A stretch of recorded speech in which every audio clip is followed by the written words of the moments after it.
క్రీడలలో యుద్ధం కొనసాగుతుంది, కాని ఈ యుద్ధం వెనక అసలు కారణం ఏమిటి?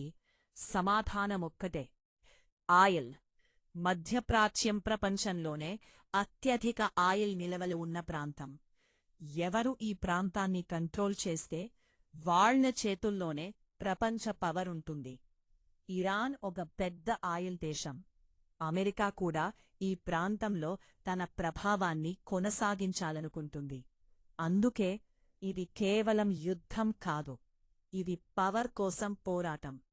ఈ ఘర్షణ ప్రభావం ప్రపంచంపైన పడింది.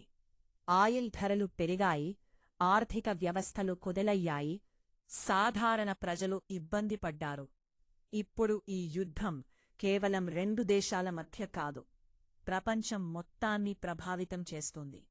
పార్ట్ 11లో కనిపించని యుద్ధం, సైబర్ వార్ ఎలా మొదలైందో చూద్దాం.